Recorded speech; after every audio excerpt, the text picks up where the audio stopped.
is service training as valuable as sales training? And so the idea here came up from, I get hit up on Instagram all the time.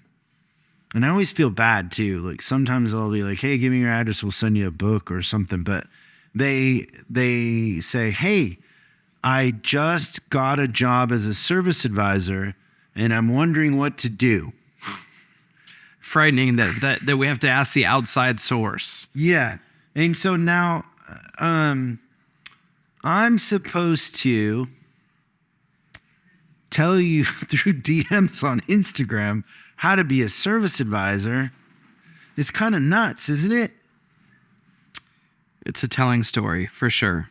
Why do you think that happens? Why do dealerships value sales training but not service training when clearly the service department is very important to the success, overall health of something? like if you didn't tell people it was the car business and you said, okay, I've got a business that's got two departments. One department, the employees talk to between 1 and 4 customers a day physically, and then maybe make 15 to 20 phone calls. And then the other one, the people talk to 12 to 20 a day and make another 80 phone calls. Which one would you think would get the most training?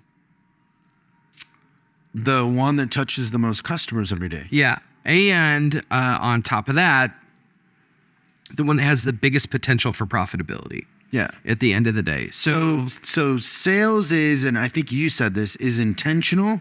Service is reactionary. Yeah. Have I ever told you about my start in the business? No. Okay. So You started in sales, right? I did start in sales. So I remember, did I tell you how I got the job? No. So there was this ad in the newspaper.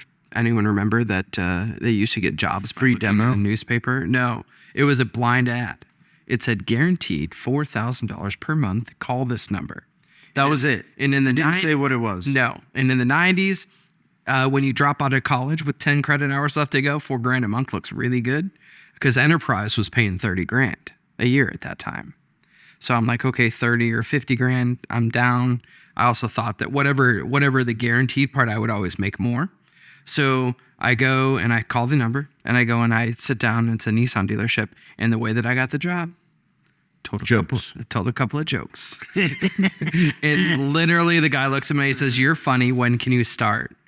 And so yeah, your personality gets you quite a ways. So my first day, I walk in to the training center, and the GM, his name was Dean, was the teacher for the class. So we had a training manual that was put in front of us. There was 8 of us in the class, which I didn't understand all this till later, but I'm going to try and go really fast through the story. So the first thing that Dean does, and I wish that I was a little more mature and understanding because I could have learned way more from this guy if I was really paying close attention. But the first thing he does is he looks at everybody. There's 8 of us in the class, and he looks at everybody and says, "Follow me." And he just walks out of the training room. So we all like scurry up and we're following him out. So he walks out in the showroom. Well, great way to get compliance. And then he walks around like 3 or 4 cars, then walks out the front door. And then he walks us to the front lot. Hasn't said a word, by the way. We're at the front lot. He hasn't said anything except follow me from when he said when he's in the room. Walks us all the way to the back of the lot where the trade ends are, like those wholesale ones that get parked where nobody can see them. And then all the way to the back fence, and then walks us right back in through the service department, through the parts department, and then back into the training room. And he says, "Sit down." And then he said what I thought was one of the most genius things I've ever heard at that point in time. It's like, "That's how you establish control." Yeah.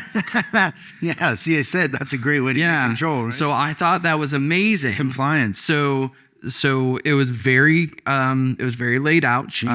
How to was that in-house sales training? It was the GM of the dealership. Oh, wow. He was a great trainer. At the end of the day, it was way above his pay grade, or it was way below his pay grade. But really? I really think it's awesome that he did it. So the other thing that I didn't know, and I don't know if this happens now, but when they hire the 8 people in, how many are going to make it at the end of 2 weeks?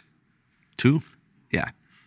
There were 2 of us that made it through. And I never won. Yeah. But it was later on I found out that that's what happens during that class. But I thought that it was interesting that they would invest that much time and energy into 6 people that didn't even get the job.